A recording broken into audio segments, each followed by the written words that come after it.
And we are live. Welcome back to Takes by Fans. We got a great show for you today. As always, we are live every single day at noon Eastern. If you want to watch live, head over to twitch.tv/takesbyfans. If you want to watch but not live, head over to our YouTube channel, Takes by Fans. We post all of our shows and clips of the show there on a daily basis.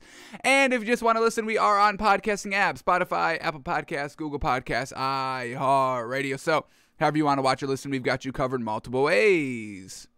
All right, today's a big old Wednesday, folks, and man, oh man, we have our first two 7th seed teams clinching a playoff spot last night. And man, oh man, one game went how pretty much we thought it would. The team won, but the other team covered the spread like we bet. And then the other team, man, oh man, what a second half and what a great fourth quarter to come back from behind and secure that win and really kind of it blew everybody away. I mean, they took over Twitter last night, absolutely. I think a lot of people were favoring the Clippers last night, especially us, taking those plus 3 points. We thought that was amazing value, and it was looking so until the fourth quarter came, and, you know, some people that probably shouldn't be taking shots in that moment were taking shots, and, you know, they lose the game. So, got to break down the great play-in tournament games from last night and look ahead to what we've got tonight. Two more teams looking to punch their ticket into the playoffs with a 9-10 matchup. Got to win this game to potentially get into the playoffs here. So got to preview the play-in tournament games today on the show. So breaking down the games from last night, betting on the games tonight in the NBA.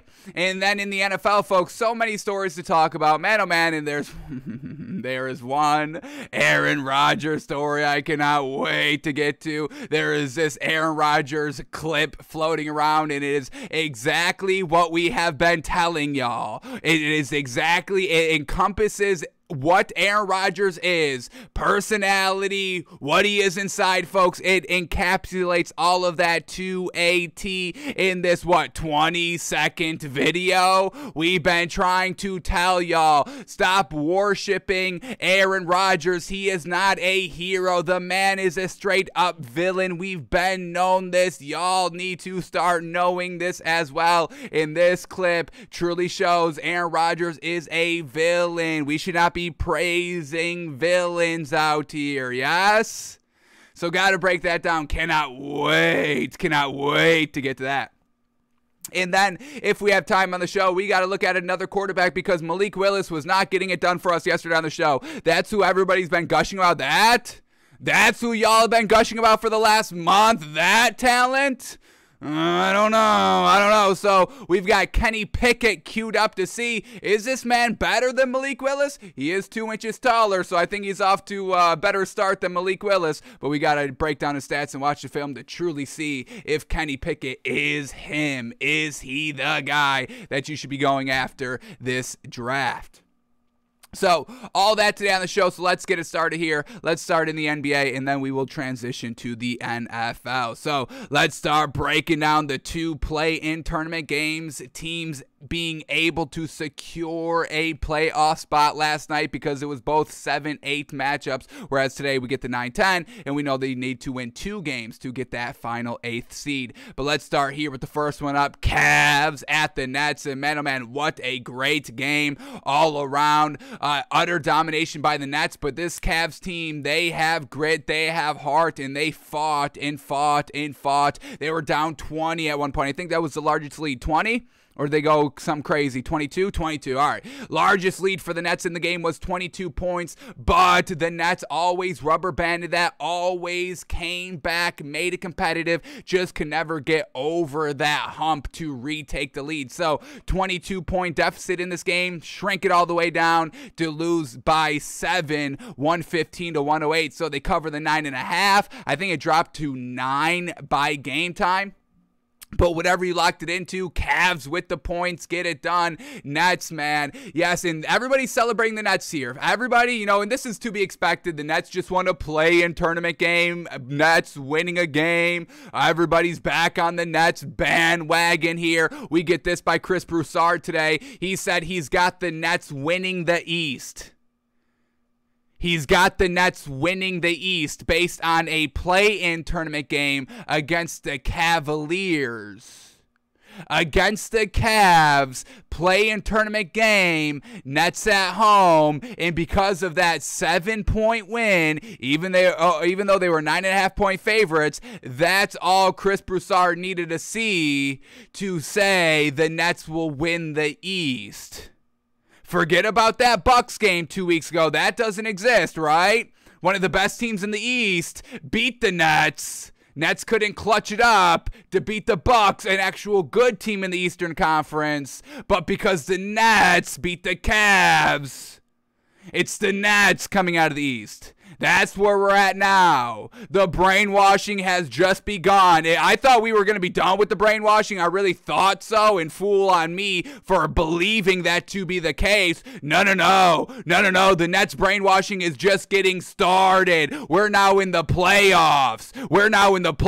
The Nets brainwashing is going from 0 to 100 literally overnight. We see it. Chris Broussard, he's coming out of the East. They say they're coming out of the East. Not that they're going to win the first round or the second round or get to the Eastern Conference playoffs. No, they're coming out of the East because they won by 7. Because they won by 7 against the Cavs.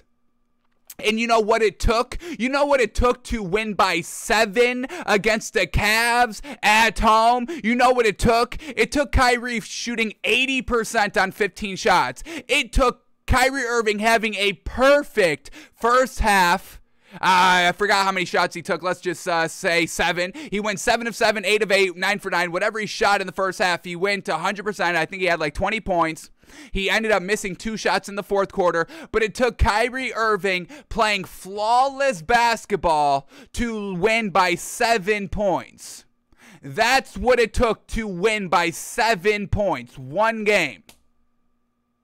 Y'all know playoff series are 7 games, best of 7. So Kyrie Irving's going to have to play flawless basketball for 7 straight games, 3 times, just to get to the finals.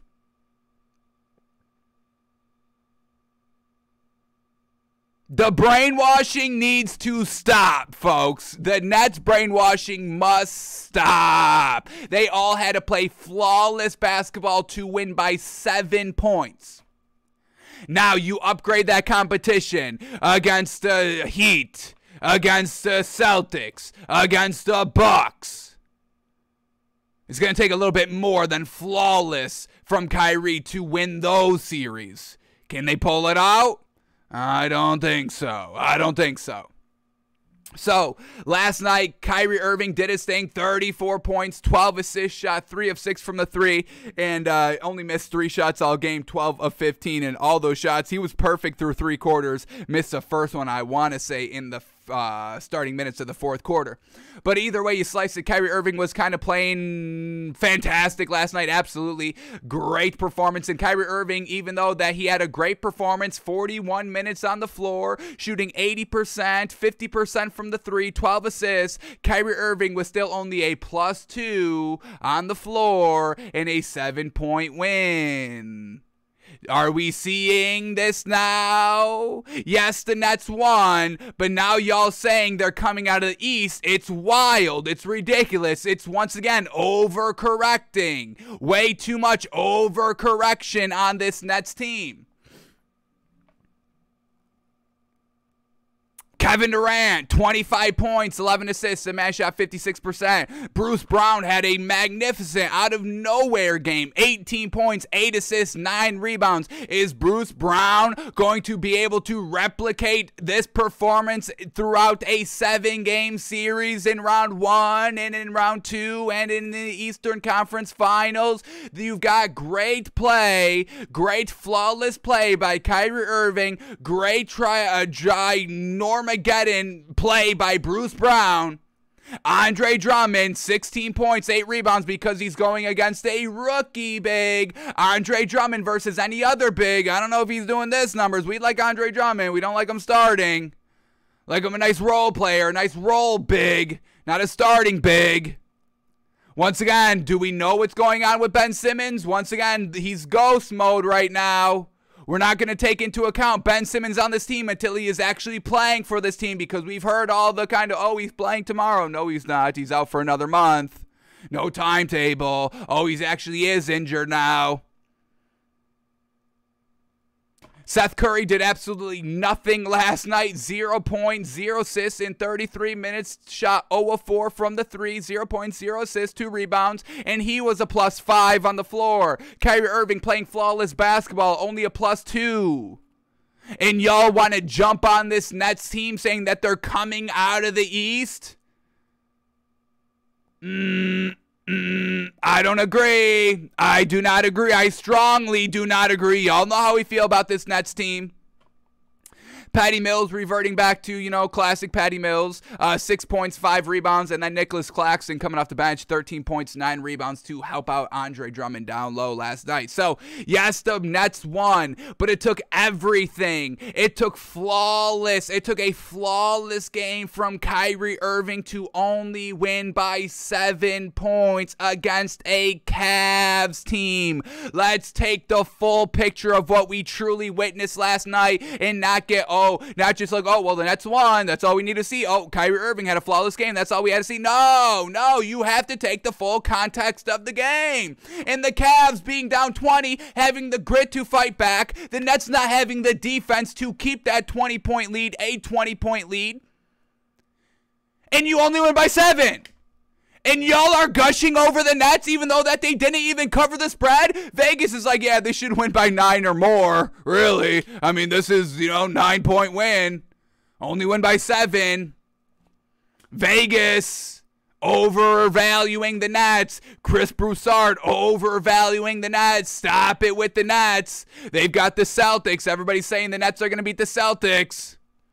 If Ben Simmons comes back, he's going to give the Nets a little bit of the Celtics a little bit of trouble, because once again, the Celtics don't have a big, but we are still believing in their defense overall to lock up this Nets team. I mean, the Celtics down 20 and you let them come back, yeah, they'll actually win the game. They won't rubber band it all the way down. I think the Cavs brought it down to like 3 at one point, maybe in the fourth quarter, 5 or 3. But the Celtics, they will take advantage. If you're going to let them come back and play lackluster defense on them, they will come back and they will take the lead. And when they get the lead, they will not relinquish that lead. Stop it with the Nets, folks, please. For the Cavs last night, Darius Garland, 34 points, 5 assists. He shot 54%. Evan Mobley, 19 points, 7 rebounds. Lauri Markkanen, 13 points, 4 rebounds, 3 steals. Karis LeVert, once again, all right play. 12 points. He had 7 assists and 7 rebounds, 3 steals, which you like. 12 points on 33% shooting, though. We need him to be the scorer. That's kind of his role here, to score the ball. And then Kevin Love with, oh my goodness, Kevin Love was absolutely slapping last night. 14 points, 13 rebounds. The man shot 3 of 4 from 3, and every single 3 was clutch as heck, shrinking that lead every single time he shot that 3 ball. Well done. We had Rondo with 7 points, 9 assists. He really kind of helped out in the second half. And then Lamar Stevenson, 7 points in 6 minutes. C.D. Osman playing 21 minutes last night truly let us down. 2 points on 0 of 4 from the field. Only got to the line twice to sink them both, but usually we can rely on C.D. Osman on those outside shots. He was no-go last night. So Cavs kept it close. Unfortunately, just cannot get over the hump, and now they have to face the winner of Hawks-Hornets tonight. Winner of that game gets the 8th seed. So the Cavs got one more opportunity to try to get into the actual playoffs, where the Nets claim that 7th seed and will be facing the Celtics. Now, we had predicted this, folks. This is fine. Let's go to our Eastern Conference here.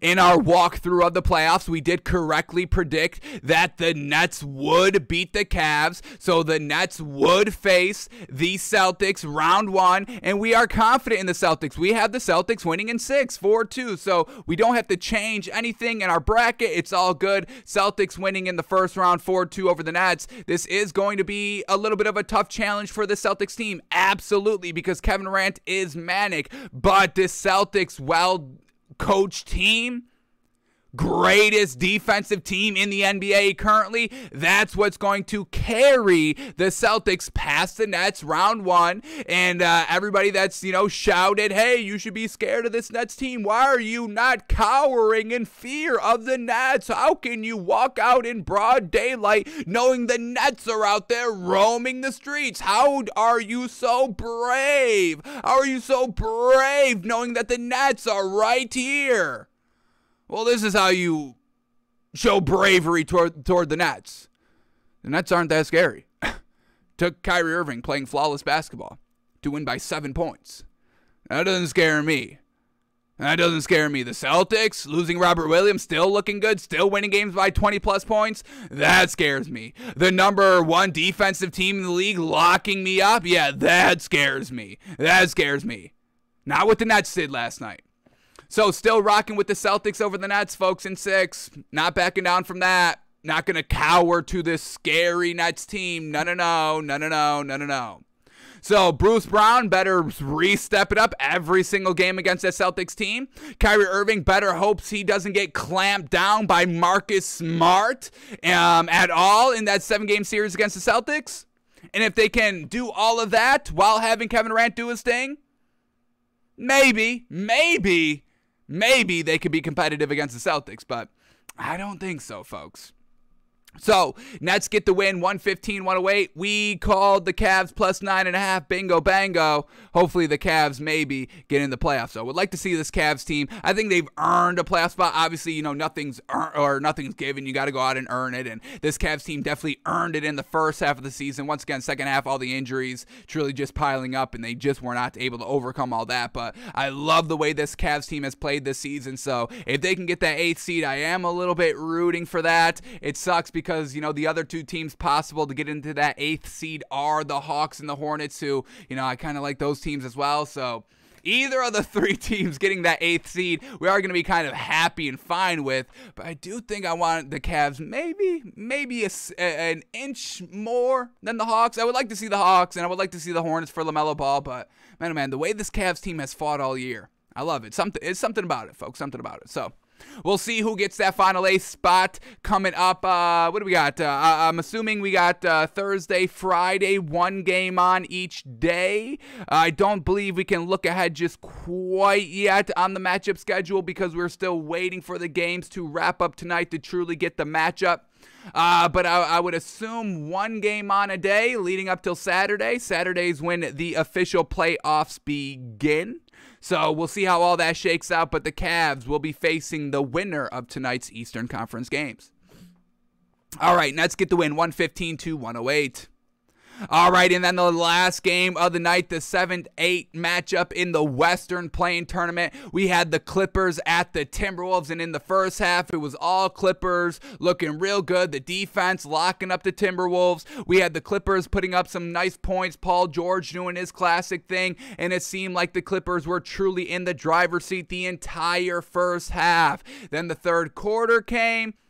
Timberwolves got a little momentum. Karl-Anthony Towns was beginning to foul out, unfortunately, and then the fourth quarter happened, and the Clippers just lost all substance of themselves, and that's really the complete opposite of what we've come to expect from this Clippers team.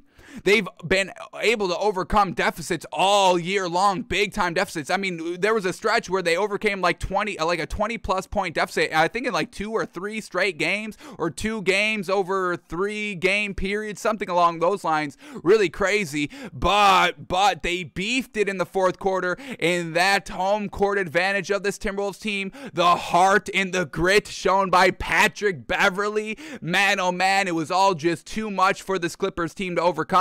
And the Timberwolves get a 5-point win, winning 109-104. So our Clippers plus the 3 did not check out last night. Womp, womp, unfortunately.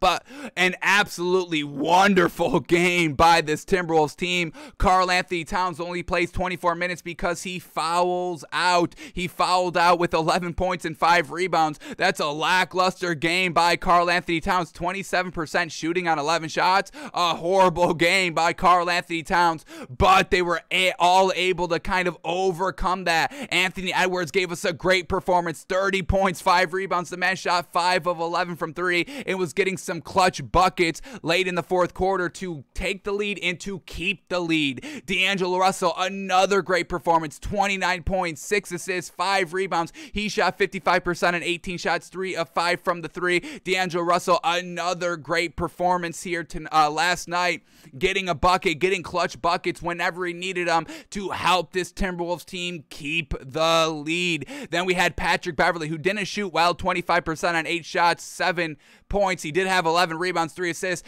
but that dog mentality. Patrick Beverley is the doggest NBA player that there is in this league, folks. His energy, his hustle, his ability to get inside your head with his kind of great trash talk. And once again, I've got no problem with smack talk, trash talk. It just puts the burden on you to go and get it done. So I've got no problem with it. That's sports. That's competition. Once again, folks, just because, you may not take competition as seriously as other players, that doesn't mean you get to knock on competition. This is what competition truly means to some people. Patrick Beverley is the embodiment of loving that competition, loving going to battle, loving dueling, 1v1 or 5v5, whatever the circumstances is. He loves it, and people love competition, folks. Y'all cannot, like when we say, oh, it's just a game. Oh, it's just a game. Why are you taking us so seriously? It's just a game. Yeah, it may just be a game to you, but it's more than just a game to some people that play it at the highest level. Yes, the money's great, and yes, some players just do it for the money, but some people do it for the love of the sport, the love of the competition. And so if you say, oh, it's just a game, why are you taking it so seriously? Because people take it seriously, because it is competition, because some people like things different than what you like. Just because you don't think competition is that, we don't need to go that serious with it. Well, some people do like to go that seriously with it, and I don't think we should be knocking those players or guys or just regular people that love competition more than some other people. That's why, it's the NBA. It's the highest level. It's like, this is it. This is the pinnacle. There is no more higher level of competition in basketball than really the NBA. I don't even think we could say the Olympics are really bigger than the NBA, because the NBA just dominates the Olympics. It's like all the NBA players are the ones doing all the work for their country. Just because the NBA is so diverse now that we're getting, Luka Doncic and Jokic, so we make the other kind of international teams good. It's still the NBA players getting it done. So NBA, highest level of competition in basketball. And some people love competition. So Patrick Beverley is one of those guys. You see it on the floor. I mean, you literally just see it on the floor. And he does, talk a little smack, but he backs it up because this man is a dog defensively, folks. He will get inside your head. He will lock your ass up.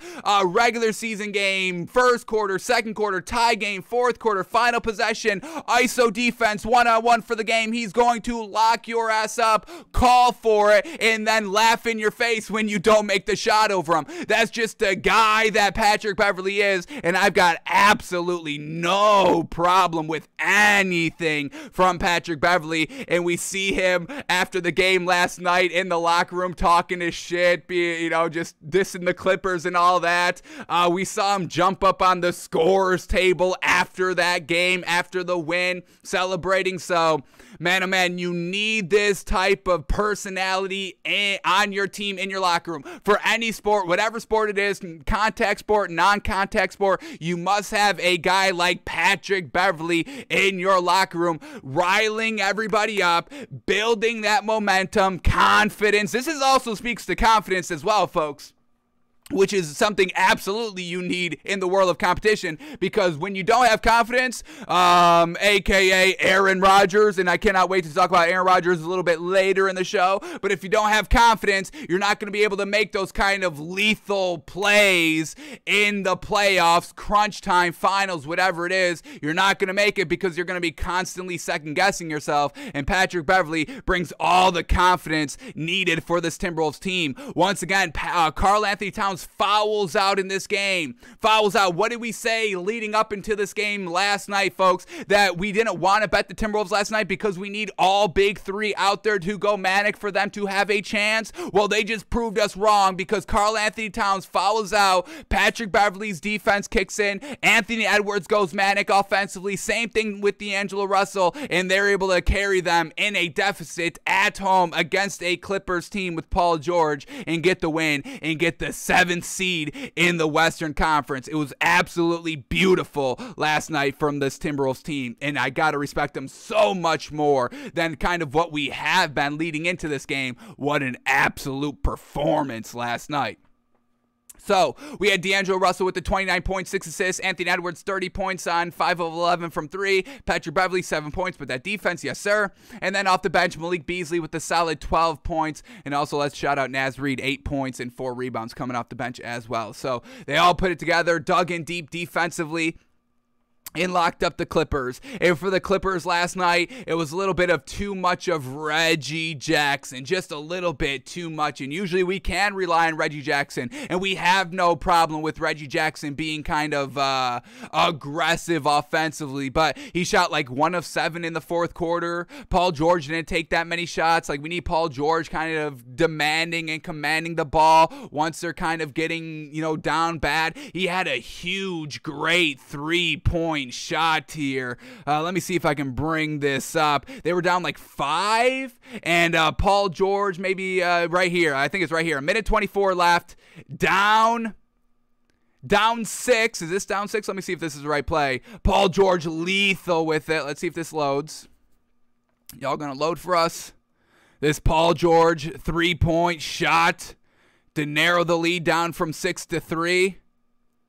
Doesn't seem like it's gonna load for us, unfortunate. But a huge 3-point shot by Paul George. He made another one right here to cut it down to 4 with 13 seconds left. So just ran out of time a little bit. Reggie Jackson maybe taking a little bit too many shots in the 4th quarter, and that great defensive energy from the home court fans and from Patrick Beverley on the floor for the Timberwolves locks up and makes it tough for this Clippers team to really score at all. I mean, what, they put up 15 points? 20 points in the 4th quarter. They got outscored 31-20 in the 4th quarter alone, and once again, that was their downfall. So, last night, Paul George, 34 points, 5 assists, 7 rebounds. He played really well. 6 of 12 from the 3. Some nice 4th quarter scoring. Just unfortunately didn't really take over the game as much as he may have needed to. We had Reggie Jackson, 17 points, 5 assists, 7 rebounds, but, 38% on 18 shots, 1 of 7 from the field in the 4th quarter alone. That's not going to get it done, I'll tell you that. We had Marcus Morris, 12 points, 1 of 4 from the 3, and Nicholas Batum, 7 points on 2 of 5 from the 3. Off the bench, Norman Powell, 16 points, solid. Robert Covington, 9 points, 5 rebounds, solid performance there, but once again, just that inefficiency shooting in the 4th quarter truly led to their downfall. So Clippers, they lose, but they've got one more chance to secure their spot. They'll play the winner of Spurs Pelicans tonight, and we'll see who gets that final 8th seed. But shout out to this Timberwolves team for getting the win and securing that 7th seed, but that is not what we predicted. So let's quickly go back into the Western Conference bracket here to see are the Timberwolves at the 7th seed change anything? We initially predicted the Timberwolves getting into the playoffs against the Suns for the 8th spot and getting swept 4-0. But now that they'll be facing the Grizzlies round 1, what do we predict to happen then? So let's, can we quickly change this quickly? Let's take Timberwolves, move them over to 7. And now let's rerun this. Can we go? Yeah, let's go back here. All right, so now Grizzlies Timberwolves 2-7 matchup in the playoffs. I'm gonna have the Grizzlies still winning. We had the Grizzlies beating the Clippers in 6, but I'm gonna say the Grizzlies can beat the Timberwolves, and I'm gonna give them some credit. I was gonna originally say 5, but based on what they showed last night, yeah, they'll probably be able to win both of their home games. So I'm gonna go Grizzlies 4-2 over the Timberwolves in the first round of the playoffs in the Western Conference 2-7 matchup. So Timberwolves, a more favorable matchup here, which is once again fantastic. Going out and secure your spot in the playoffs. What has been our message the last 3 weeks? Secure your spot. Secure that easier first round matchup. Bucks, instead of winning to secure a little bit of an easier first round matchup, they lose. But hey, we're not going to knock that. Timberwolves, they win, get an easier matchup, because you don't want to face that Suns team.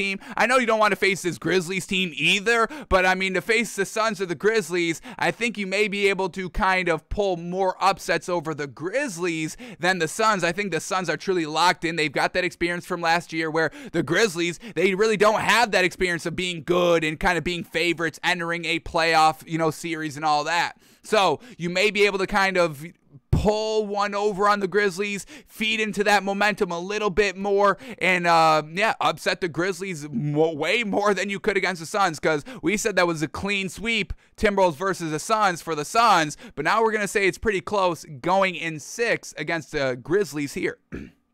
So, absolutely big time shout out to this Timberwolves team of securing an I don't want to say easier, but a more favorable matchup last night. So, Timberwolves, a great fourth quarter, digging in deep, even without Karl-Anthony Towns. It was absolutely fantastic. So, Timberwolves get the 5-point win, 109-104.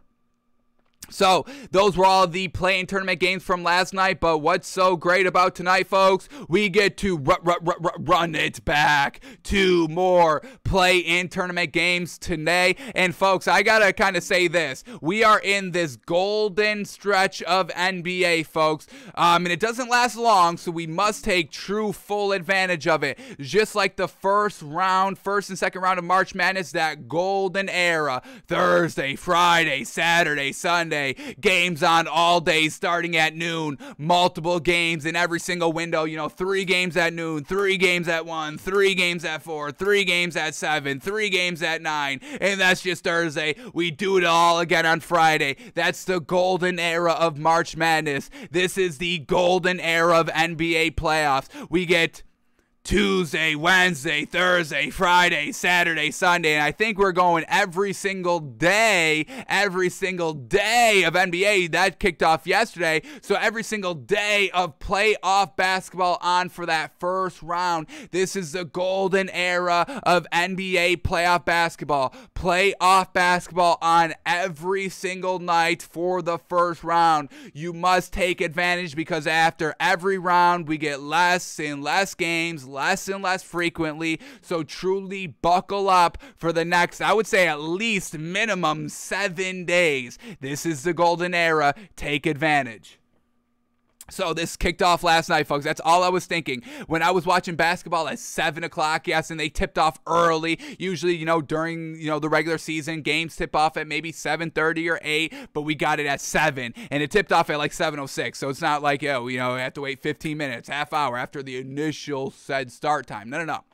Kicking off at 7 o'clock, going all the way. I mean, when did the Clippers Timberwolves get done? Like midnight? 11:30 midnight last night. So from 7 to midnight, folks, for the next week, buckle up. It's great. Ooh, I love it. I love this time of year. It's fantastic.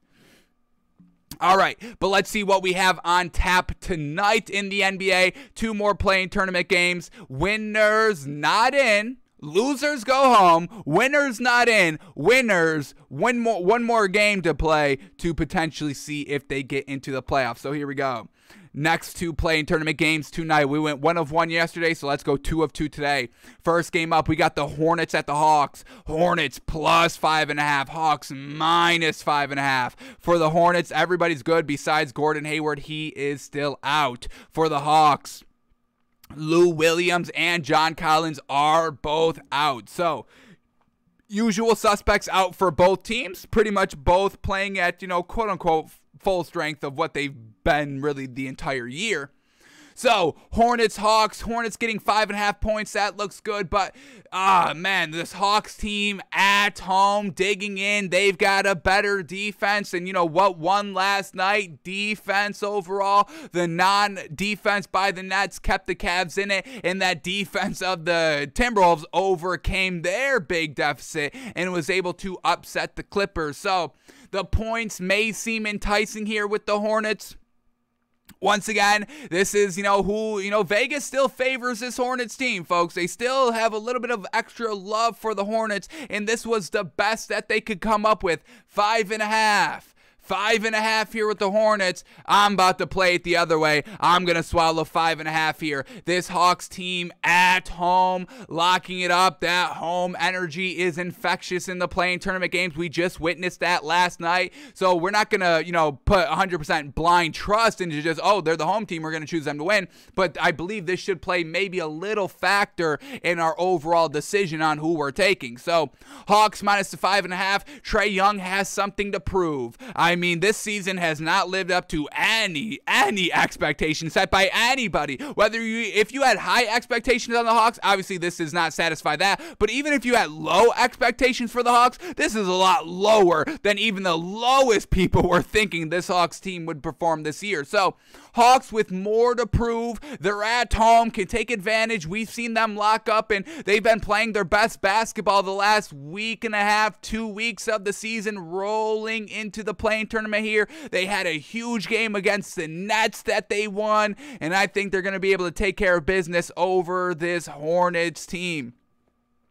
Hornets, well, both these teams haven't been, consistent all year, but overall, the Hawks, they can match the Hornets' three-point shooting, and the Hawks have the better big. Once again, Mason Plumlee never moves the needle for us. Clint Capella, he's a little bit of a needle mover here and there. I'm going to swallow 5.5 here with the Hawks tonight.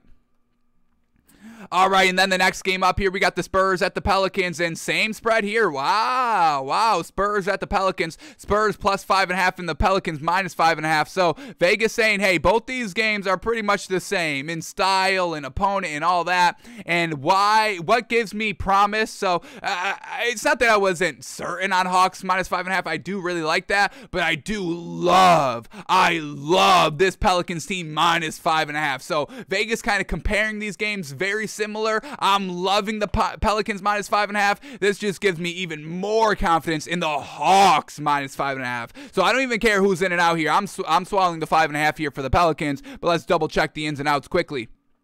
For the Spurs, Doug McDermott is out in Romeo Langford, a game-time decision, so they're going to be pretty much rocking at full strength. We get to DeJounte Murray back. We saw him back in their finale. Once again, kind of missed a little bit with the illness, came back their last game, and he's good to go for this play-in tournament game. So I love that for the Spurs. They're going to be pretty much at full strength, so there's no excuses. There's no what if, which, always sucks. Nobody wants to kind of think about a what if. Absolutely not. And then for the Pelicans, we get Brandon Ingram, a game-time decision, but man, oh man, he's going to play. Of course he's going to play, folks. What do we got with NBA Fantasy Labs? Any news on him? No, we're going to have to wait a little bit. Nothing really kind of coming out. Brandon Ingram expected to play Wednesday. Yeah, look at this. Game time decision 21 hours ago. Expected to play. He's going to play. He's not going to miss this game. And with the Pelicans, big three all together. Come on, folks. At home. We know this Pelicans defense can lock in. They've got the defensive pieces. The Spurs have defensive pieces too. Once again, let's not forget about Jakob Poeltl. He's going to be pretty solid in this game. He can match up decently against Valanciunas. But Brandon Ingram, another beef down low for the Pelicans and a good shooter for the Pelicans as well. CJ McCollum, who we know can go manic. This is kind of CJ McCollum's first real opportunity to really lead a team into the playoffs. He was really kind of always playing second fiddle to Damian Lillard. And I know it was never really kind of I'm the one, I'm the two there in Portland. We know they really meshed well together. We know Damian Lillard's not selfish and, wanting all the recognition. Hey, I'm the one, I'm the one, I'm the one. But we do know there was a little bit of a pecking order there where CJ McCollum on this Pelicans team, he may be the one. It's either him or Brandon Ingram. Maybe you just give it to Brandon Ingram because he's been there longer, but at the end of the day, I mean, yeah, I could see CJ McCollum being the one on this team. Absolutely. So CJ McCollum with maybe some things to prove here. Hey, I can be the guy. Look at this big three. They're at home. It's been absolutely commendable. 1,000,000,000% commendable of what the Spurs team has been able to accomplish. We've been, really praising them over the last 3 weeks since they've made their run from the 11 seed to the 10 seed, getting into the play-in tournament. I just think it's not going to be able to be enough. Now it's do or die time. The Spurs have been playing do or die time for the last 3 weeks to get to this spot. But the Pelicans backing them into a corner with all their big three playing, I don't know if you can overcome that. I'm going Pelicans minus 5.5, swallowing 5.5 in the both games tonight, folks. Rocking with the home teams. So here we go. Hawks minus 5.5, Pelicans minus 5.5 as well. Loving both of those values. So, games tipping off at 7 o'clock on ESPN tonight. They were on TNT last night. So, going to be another great doubleheader of playoff basketball. And maybe even these games will be more entertaining just because this one is do or die. Where last night, oh yeah, we lost. We've got one more chance. One more final chance, but okay. This one, no. You lose, no chance. You're gone. We'll see you next year. Try again next year. When you open when you shake a Magic 8 ball, please try again later. That's going to be two of these teams tonight. Try again next year. Ask again. Try again next year. So we're going Hawks minus 5.5, Pelicans minus 5.5 tonight. Alrighty, that is all the NBA we had to cover for today. So now let's shift gears to the NFL. And we're not going to start with Kenny Pickett today. I do want to start with these NFL stories because there is one we've got to get to, folks. One I've got to talk about. Folks. Stop it with Aaron Rodgers, please. Y'all don't even need to really stop it with Aaron Rodgers, and y'all don't really need to stop it with the Nets. Y'all just need to reel it in like 90%. I'm not asking for 100%, just 90%. Reel it in. Reel it in. Let's get the whole picture, okay? That's all I'm asking for with Aaron Rodgers mostly, and then, the same does go for the Nets a little bit as well. But let's start talking about some NFL stories, and let's start with the first one, the biggest news of today. Man, oh man, and this does play into Aaron Rodgers, so I'm loving it. But here we go. The Raiders and quarterback Derek Carr have agreed on a 3-year, $121 million contract extension. Wow, oh, wow, oh, wow, oh, wow, wow. And, this doesn't... we're not upset with this, and, this doesn't surprise us that he's getting paid. I think some people are surprised. Wow, you're paying Derek Carr? Yes, of course you pay Derek Carr. Once again, this whole narrative that Derek Carr is not a good quarterback, once again, y'all are just so inconsistent on who y'all call good and who y'all call trash. Maybe you don't agree with what we say over here all the time. You should agree most of the time. Here and there, we can understand y'all not agreeing with us, but for the most part, we're 100% consistent on where we come from on all of our takes. That's why we know we have the our web browser up. We're showing you where we're coming from. We're explaining it every day. We're going back weeks on end when another story kind of proves, hey, this is what we're talking about. Offensive minded head coaches. Yes, look at the NFL. Look at what they're doing. The Rooney Rule now includes offensive people mostly. Really, they're only looking at the offense, so the NFL knows that offense is the direction to go. We've been saying that as well. We're using all that to prove what we're saying, to prove our takes. And we do this every single day. We're showing you where we're coming from on how we break everything down. That's why we watch all the film live to kind of point, yeah, this is why we like them. This is why we don't. These are the throws that aren't really impressing us for this reason, this reason, this reason. We just broke down Malik Willis yesterday. He's not moving the needle for us. We broke down those numbers. We didn't really like them. We're showing you where we're coming from. And with Derek Carr, to say that he's not good, I don't understand y'all at all on this one. Once again, y'all are still holding out on Sam Darnold. Y'all are still holding out hope for Sam Darnold saying he's good, but y'all have the gall, the audacity to say that Derek Carr can't play. Folks, have you seen the last 4 completion percentage numbers? Do you know how absolutely absurd these numbers are? 68, 70, 67, 68% completion percentage on like 500 or more attempts? I'm telling you, I don't even think Aaron Rodgers has a stretch of 4 years like this, folks. Let me quickly bring up Aaron Rodgers' numbers, where he's got 4 years of 68, 68, 70, 67, 68, 4 straight years of 67 through 70% completion percentage. I don't think Aaron Rodgers has a 4-year stretch like this. Let's quickly see. All right, here we go. We get a stretch 68, 67, but then 66. So that's 2 years. 65, 64, 62. That's not even 67. The last 2 years, 70 and 68. So the next 2 years, if Aaron Rodgers can have 67 or more percent completion percentage, he will accomplish what Derek Carr has accomplished. And once again, folks, the attempt numbers are magnificent. This man is slinging the ball. It's not like he's got these great completion percentage because he's not slinging the ball. Look at all these attempts. 553, 513, 517, 626, throwing 68% completion percentage on 626 throws is magnificent, folks. And as we're saying this, we're going to bring up Tom Brady a little bit later. But look at Tom Brady, 719 attempts this season for 67% completion percentage. Aaron Rodgers is getting these numbers throwing 200 less balls a year. So stop it with the Derek Carr can't play. I never understood where that came from. 4,000 yards every single year. That's what we love. Once again, 3,000 yards never moves the needle for us. This man is consistently above our window of 62 to 65 and throwing 4,000 yards and not throwing all the interceptions. Y'all love single-digit interceptions. The man threw 8 interceptions in 2019 and 9 interceptions in 2020. 2 of the last 4 years, he's under 10. And y'all love that because y'all love Aaron Rodgers, so don't come at me with that. And y'all are still giving Derek Carr shit? Still putting him in the mud category? Oh, no, that's a mud quarterback. What are you, crazy? I'm not taking Derek Carr. Derek Carr's not good.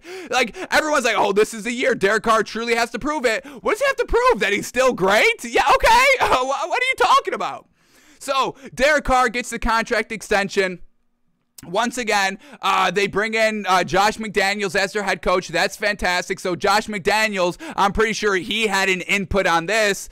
We just saw the Raiders. They just started their kind of voluntary workouts on the 11th. So the last 2 days, they've been kind of, watching Derek Carr a little bit. They're not going full force practice, but, they're having voluntary workouts.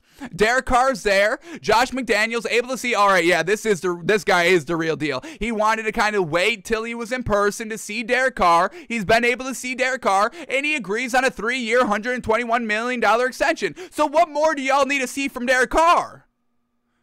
He gets the green light from us over here at Takes by Fans. Now, that really should count for like 90% of like, oh, wow, okay, yeah, he is good. And then the other 10% of why y'all should be buy into Derek Carr is that Josh McDaniels, who's worked with that Patriots dynasty with Tom Brady, he signs off on Derek Carr. Yeah, okay, yeah, we should extend him. Yeah, I want this guy locked down here. Yeah. So what more do we need to see from Derek Carr, folks? What more do y'all need to see from Derek Carr? What more do y'all need to hear about Derek Carr to know that this man can play quarterback, that this man can sling the ball? Give me Derek Carr over Aaron Rodgers any day of the week. Any day of the week. I'm taking Derek Carr. I'm done with Aaron Rodgers. I've said this. I'm truly done with Aaron Rodgers, folks. We get all this once again, we'll wait a little bit. Let's wrap this up and put a nice bow on this, but we are going to Aaron Rodgers in the next story, and once again, this man's a villain. This man's a villain. Why do I want this man on my team? I need leadership on the team. I need Patrick Beverley dog mentality on my team. Not Aaron Rodgers, who's going to be silently judging me 24/7 consistently, and then if I say one bad thing, not even a bad thing, just like a critique on Aaron Rodgers throws me to the fire. Will never throw to me again. Oh, you think that? Okay. Okay, I just won't throw to you. Okay. You're going to question the quarterback, and I've got all the power of where this ball goes? Okay, you do that. That was real smart. I'm done with Aaron Rodgers. So can we please all acknowledge that Derek Carr is good? What more do y'all need to see? Those stats are absolutely fantastic, and they come with the win. This man is not Kirk Cousins. Great stats, no wins. They get the wins. They got to the playoffs this year. Magnificent. Yes. So stop it with the Derek Carr. And then the final thing, what did I want to kind of say as well? There's one more point I wanted to bring up here. Derek Carr, we brought up to Josh McDaniels, the great stats, the contract extension, the man's great. Oh yeah, this is a huge message to Aaron Rodgers as well. Because what did Derek Carr get this season? He got Aaron Rodgers' bitch, Davante Adams, his boo, his best friend, his best weapon. So Derek Carr stole your bitch and got paid? Sheesh, Aaron. Aaron just wanted to get paid. He wasn't really worried about his bitch. He would love his bitch there, absolutely. But he's like, Derek Carr, he was like, I can get paid. Yeah, 3-year, $121 million extension. Yeah, I'll take that. And I'll take the bitch.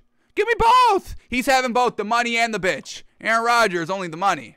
And Aaron Rodgers has only been good with the bitch, with Davante Adams. And I'm using bitch very loosely, folks. It's the pun. It's the funny part of it. Relax. I'm not calling Davante Adams a bitch, okay? Davante Adams is one of the best receivers in the league. We love Davante Adams. We've been wanting to see Derek Carr and Davante Adams together. So relax, folks. But Derek Carr stole Aaron Rodgers' bitch. Stole him. And got paid while doing so. So yeah. Yeah, what is Aaron Rodgers got? What has Aaron Rodgers got? A couple of Hail Marys? Wow, real good. Hail Mary, whoa. Kyler Murray has a Hail Mary too. Kyler Murray's not getting paid by his team now. The team doesn't even want to work with Kyler Murray anymore. That's what Hail Marys get you. Okay, Aaron, you hold on to those Hail Marys. Congratulations on those. Stop it with Aaron Rodgers, folks, okay? Please take it down notches. Not just a notch. Take it down a notch. No, I need notches. Multiple notches. Very, very multiple notches. Like, I want to add another S to that. Notches.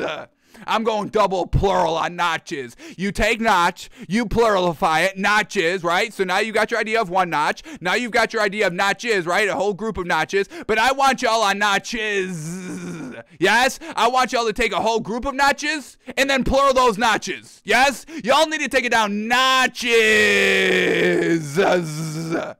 Multiple groups of multiple notches. Yes? Take it easy. Take the reins. Y'all have full control of your reins. Rein it in on Aaron Rodgers, please. I'm begging y'all across the board. Rein it in on Aaron Rodgers. And start bringing that re-rainability onto Derek Carr, yes? Love Derek Carr. Fantastic. With Devontae Adams, sheesh. With Hunter Renfrow, sheesh. With Josh McDaniels, sheesh. With Darren Waller, sheesh. Sheesh. I mean, they still got the running game too. Josh Jacobs. Sheesh. Sheesh. Sheesh. Folks, what are we talking about? Aaron Rodgers doesn't even have any weapons now. And we know Aaron Rodgers is not good with any weapons. With no weapons. We saw that in the playoffs. Could not make it work. I'm only throwing to Devontae Adams. So, Derek Carr getting paid. Love to see it. 3-year, $121 million contract extension. So, while Derek Carr was getting paid, what was Aaron Rodgers doing? Oh, this is what Aaron Rodgers was doing. Aaron Rodgers was playing like 7-on-7 with some high school kids. I'm assuming these are high school kids right here. I don't think they're college kids, excuse me. I don't think they're high school kids. I believe these are potentially college kids. Aaron Rodgers is kind of playing a little bit of 7-on-7 with right here.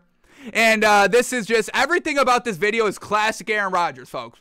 Absolutely classic Aaron Rodgers, not getting it done in the big time situations like the red zone, being a villain, blaming others. This is all it, and it's only 12 seconds. How do we get Aaron Rodgers exactly who he is? This is exactly 100%. This 12 seconds is exactly everything Aaron Rodgers is as a human being. This is Aaron Rodgers captured in 12 seconds. Whoever shot this video should win an award. And I don't know what category. I'll leave that up to the Academy.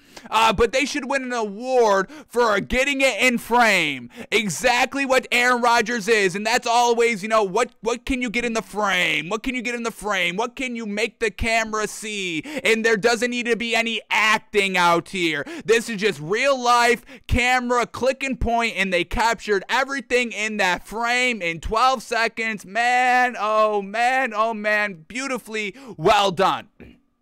So here it is, folks. Aaron Rodgers playing a little bit of 7-on-7 here with a group of potentially college-age kids. Aaron Rodgers throwing the ball in the end zone gets picked off. Let's start there.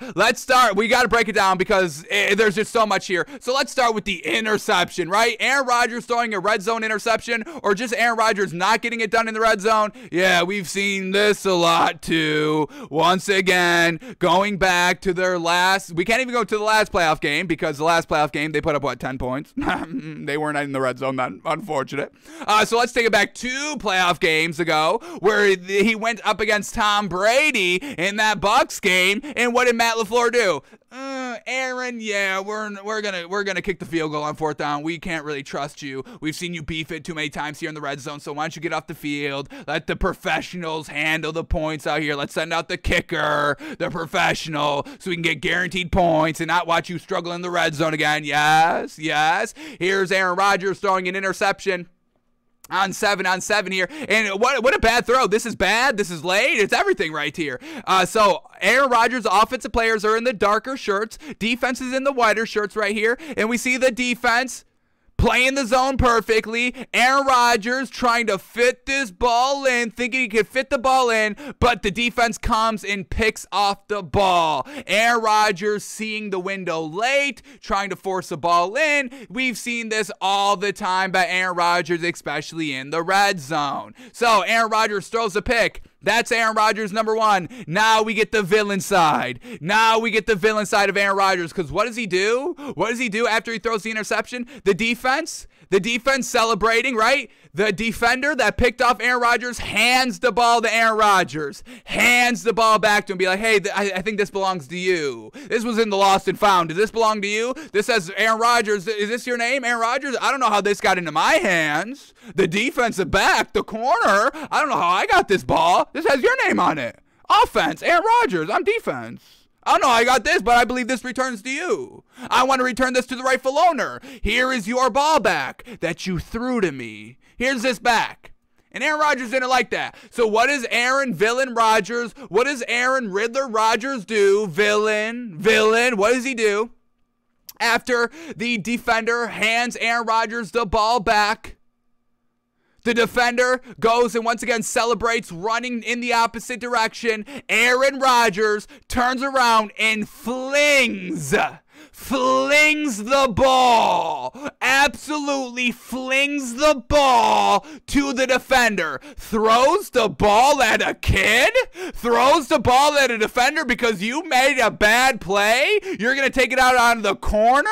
On the defender that picked your ass off? You're going to get upset at him because he picked you off and then handed you the ball back? Said, this is yours? This belongs to you?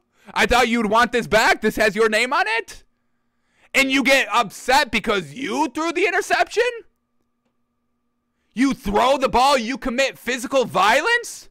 We just canceled, or y'all just canceled, I stayed away from it, but y'all just canceled, Will Smith for slapping Chris Rock because he got physical.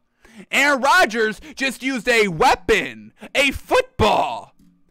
Boxers' hands are weapons. They're certified weapons. Boxers cannot get caught in the street fighter. You're going to jail using your hands. Those are registered weapons. Well, maybe a football for some NFL quarterbacks that can sling the ball around. Maybe that should be a legalized weapon as well. Maybe we should throw Aaron Rodgers in jail for this. Committing physical assault with a weapon to a kid because you threw a pick? Because you couldn't get it done in the red zone? Like we know numerous times you couldn't?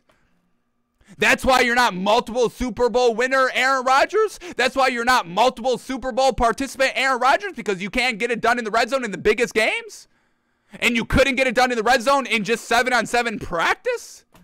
And then you go and throw the ball, whip the ball, sling the ball when the kid turned around? Blindsided him with the football? Aaron Rodgers should be in prison, folks. Cancel Aaron Rodgers. This is who we're all loving? This is who we're all saying is the greatest quarterback of all time? A guy that loses his temper to a child and slings the ball at him? That's who's the greatest of all time? This is the role model? This is the back-to-back MVP we've all been hearing of? This dude? Who can't control his composure with some kids? Huh. Interesting. So, Aaron Rodgers, villain. This is not a man that we should all be praising and gushing over and saying is the greatest quarterback of all time. This is the guy slinging balls at kids because he's trash, because he throws the pick, because the defender made a good play, because he read your ass. Your late as hell read, Aaron Rodgers. He read that shit, picked you off. All right. We've been trying to tell y'all, folks, this man is a villain. We never got the praise. This has been what we've been saying folks, we have always stayed on this. Always, ever since we started the show, a year. We're approaching 2 years, folks. So let's give ourselves a little bit of a pat on the back here. We love that. A couple more months, 3 more months. But we've been a year and let's say 9 months already. We've been trying to tell you, hey, this guy, let's not get, totally confused on what this man actually is. Let's rein it in a little bit. This man's not as great. He's still good. Man, not as great as maybe y'all think he is. And then you get the personality side, the unleadership side, the villain side. There's more than just throwing the ball that makes you a good quarterback, folks. You need that leadership aspect. You need that Patrick Beverley dog mentality. Aaron Rodgers has none of that. That's why he's only got one ring. That's why he loses his temper against kids when he makes the mistake. And y'all know how I've analyzed this video, okay? Trust me. I did not even sleep last night. I was just watching this video. Do not care. If you want to say, oh, Aaron Rodgers is living rent-free in your head, go ahead and say that, folks. Okay. I watched this video 1,000 times. You want to know how I know Aaron Rodgers slung this ball? Watch Aaron Rodgers' arm velocity on the initial throw. Let's take it back to the initial throw. And this is what I'm saying, folks. 12 seconds. They were able to fit everything in these 12 seconds. You give whoever shot this man an award, an Academy Award. I want an Oscar. I want an Oscar for this man's performance from the camera lens. Yes? Here it is. Aaron Rodgers on the initial throw. Look at the force. Look at the velocity Aaron Rodgers slings this ball with when he's trying to make a touchdown pass. Ready, folks?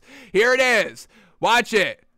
Not that much of velocity on it. Not that much of a wind-up. Not that much going into it. A solid flick of the wrist to get the ball there quick.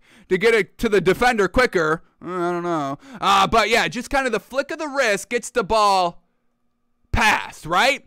Now we get Aaron Rodgers getting the ball back. Watch Aaron Rodgers put his entire body into this whip of a ball to a defender kid with his back turned. Watch Aaron Rodgers put everything he has into this throw. Here we go. We're going to do it frame by frame. Look at this man. Look at that man. Absolutely fling that ball. Sling that ball.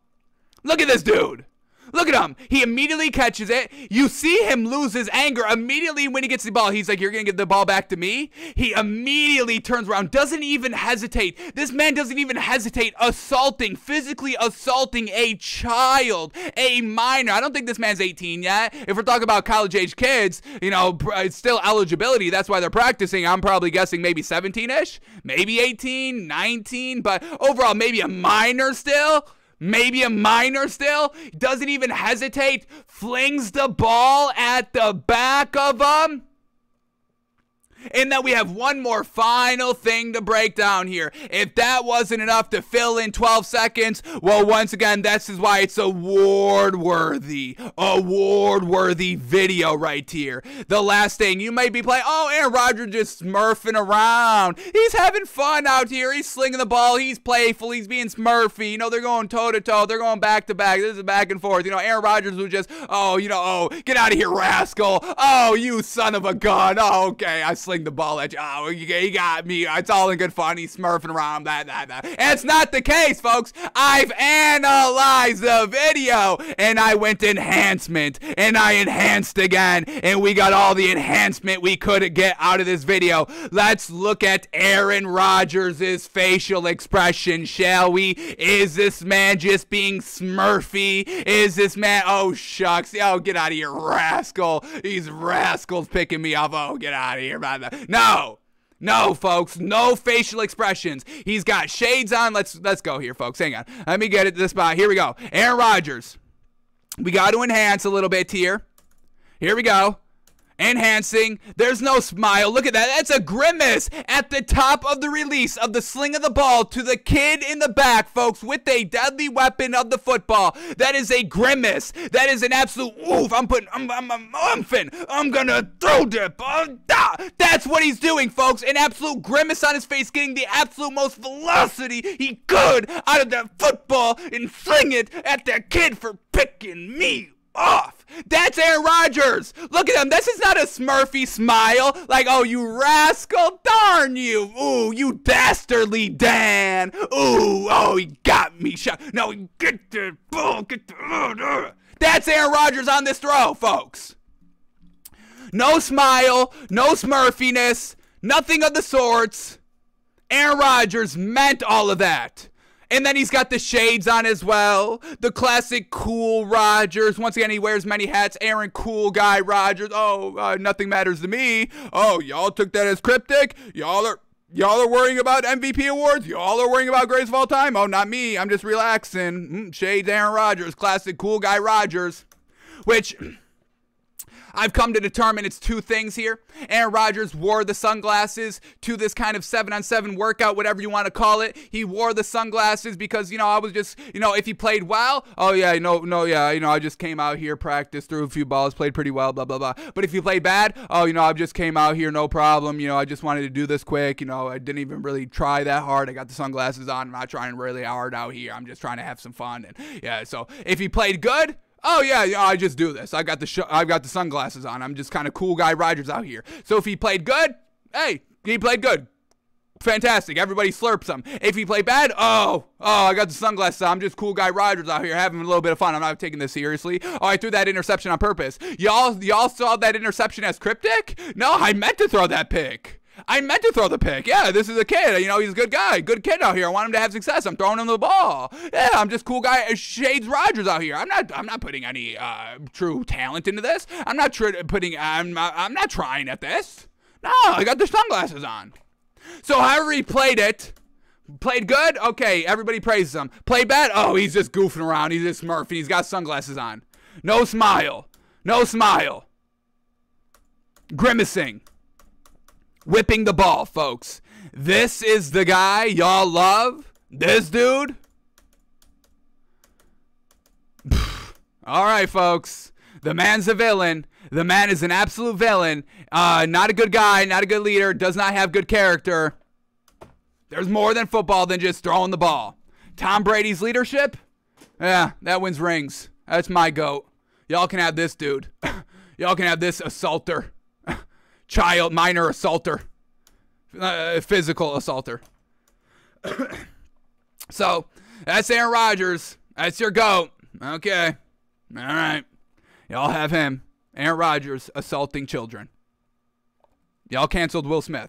I expect the same energy. Keep that same energy. Cancel Aaron Rodgers. Villain Riddler Rodgers, folks. Playing the multiple role, trying to evolve, doesn't want to be known as the Riddler anymore. The Riddler, it's a good villain in Batman, absolutely, but everybody strives to be the Joker, obviously. This man getting a little bit more villainy, a little bit more physical. Riddler doesn't get that physical, just sets up the traps, lets you fall into the trap. Joker, he's going to take it to you. Yep, he's going to set up some nice physical traps. He's going to, he's going to beat that ass. He's going to get it done, so. I don't know, is Aaron Rodgers trying to go more villainy? Nah, he's a villain, nonetheless, however you slice it. Villain. This dude. All right, folks, so that's Aaron Rodgers. That's Aaron Rodgers. While Derek Carr was getting paid and stealing bitches, Aaron Rodgers getting picked off by some college kids. Okay. Okay, that's the greatest of all time. Okay. Oh, I love it, folks. I love it. I love getting Aaron Rodgers information, folks, because once again, it always proves. Aaron Rodgers shows you who he is on a daily basis. We just see it. Y'all are blinded by it. Y'all like to put the blinders on. Oh, no, this is actually good. Rose-colored glasses. Oh, Aaron Rodgers. No, he's just smurfing around. Blah, blah, blah. All right, folks. All right. I see him for who he is. I see Aaron Rodgers for who he is, folks. All right. Let's keep moving on here. All right, next up here. Oh, no, this actually plays into Aaron Rodgers as well, folks. We got Aaron Rodgers stories, and then we got other stories with Derek Carr that tie into Aaron Rodgers, and now we got an NBA story, a cross-sport story that ties back into our man, Aaron Rodgers, our favorite villain, Aaron Rodgers. This is what Kevin Durant. This is what Kevin Durant says about the MVP in the NBA. Let's see if there's anything interesting. Because we just saw somebody win back-to-back MVPs in the NFL, and somebody has the opportunity to win back-to-back MVPs in the NBA. Let's see what Kevin Durant says about the MVP award, shall we? Here we go.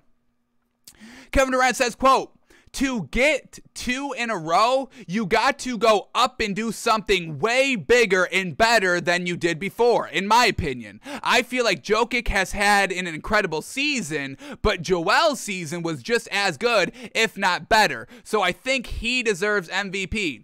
Kevin Durant, if you're going to win back-to-back MVPs, your second season in that stretch should be better, should be something way bigger and better than what you did before. Aaron Rodgers just won back-to-back MVPs, yet his yards went down, his completion percentage went down, his touchdowns went down,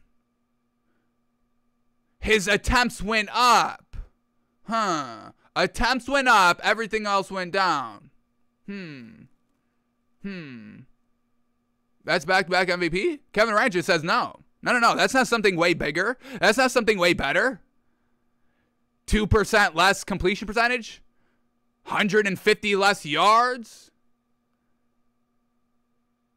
11 less touchdowns? 11 less touchdowns? One less pick? 11 less touchdowns? That's better? That deserves back-to-back MVPs? The man is a fraud. He's a fraud in everything that you do. Oh, he's got MVPs. They're frauds. These are fraud MVPs. And that's what everybody was kind of saying, because I posted my feelings on this Aaron Rodgers video. I posted a reply, and it did some numbers, 45 likes. I'll take it. Thank y'all for agreeing.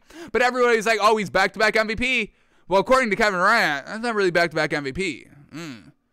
Tom Brady... Once again, Tom Brady is the MVP. Once again, another reason why I wanted to get all of our final thoughts, because we need to remember, Aaron Rodgers, this is a fraudulent MVP award. This is not my MVP. No. I will not accept Aaron Rodgers as the 2021 MVP in the NFL. No way. Because Tom Brady, 67% completion percentage, 5,300 yards, 5,300 yards. Aaron Rodgers, 4,100 yards. The man had 1,200 more yards, 43 touchdowns. Aaron Rodgers had 6 less touchdowns. Tom Brady, 719 attempts. Once again, we have to go back to the attempts. Aaron Rodgers last season, 531. Tom Brady has 200 more attempts. 200 more attempts and only like a fraction of a less completion percentage while getting 1,200 more yards and 6 more touchdowns. How is that not MVP when we known it was the entire Packers team last year? That would have been our note. Our end of the season final thought note on the Packers that we may have to go back and do. I know we said we weren't going to do that because there was no time in the show, because I mean we were already in the draft phase of the next upcoming season. But our final thought on the Packers was Matt LaFleur deserved Coach of the Year. The defense was great. The running backs were great. Running back by committee. Receivers on deck. This was not Aaron Rodgers winning these games for the Packers. It was the entire team. How could you give Aaron Rodgers MVP when the Bucs had all those injuries defensively and the players going back and forth, in and out, playing, not playing, going manic, running off the field, staying, leaving, all that. Tom Brady stayed cool as a cucumber and delivered his best performance in NFL history, and you still give Aaron Rodgers back-to-back MVPs, even though Kevin Durant says, hey, if you're going to win back-to-back MVPs, it should be way bigger and better?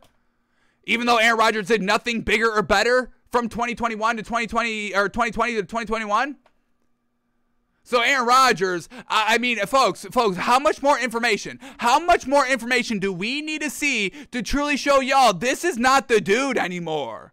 Maybe he was in 2012, 2013, you know, kind of a little fresh off the Super Bowl win.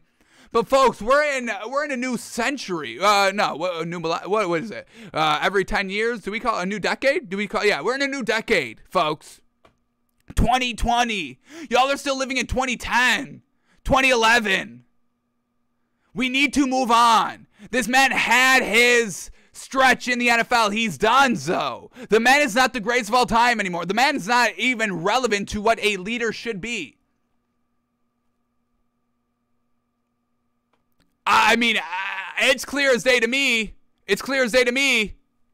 I'm still trying to have to argue with y'all on it. Aaron Rodgers, folks.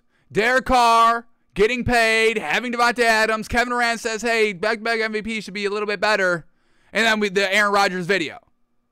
This all happened yesterday, folks. All this information news just came out yesterday. This is not, oh, we saved all these stories. These are the only stories over 5 years, over 10 years that we brought. No. These are three data points in one day that compile a long laundry list of everything we know about Aaron Rodgers. He's not the guy. He is not the greatest of all time. He should not be in the discussion at all. I do not want Aaron Rodgers in the discussion for greatest of all time. Stop it with Aaron Rodgers. There it is. What more? What more do we need to say? Kevin Durant's great. We all know Kevin Durant's great. Derek Carr is really, really good. Devontae Adams is really, really good. I mean, these are not scrub players out here. They were like, oh, like Mitch Trubisky had a knock on Aaron Rodgers. Oh, Mason Rudolph against Aaron Rodgers. No. These are greats at their own sport, at their own position. Kind of knocking Aaron Rodgers in a roundabout way. So, Aaron Rodgers, folks, I will start it. I'm going to post this clip after the show, and the title is going to be "Lock Aaron Rodgers Up." Aaron Rodgers deserves to go to jail. Keep the same energy like y'all did with Will Smith. It's going to be something of that sort. Aaron Rodgers deserves to be in prison. Physical assault on a potential minor. Not really sure who these kids were he was playing with. High school, college, age, nothing. But either way, potential minor assault. Not good. Alrighty, folks, here we go. What else do we got up next? These stories kind of go together, but this is just what we mean by getting the right guy, getting the right fit. Fit is everything, folks. Fit is everything, because now these teams that have been struggling a little bit these last couple of seasons, they are primed and ready to go, and everybody's gushing, and we're hearing stories every single day praising the new regime, the new players, the new coaches inside this organization. So let's start with this one. Justin Jefferson excited for Kevin O'Connell's quote-unquote laid-back coaching style in Minnesota. Now, once again, there's exceptions to every single rule out here. We get it. But for the most part, you've got to be offensive minded. Once again, just a different mindset between offense and defense, folks. There are two totally different mindsets.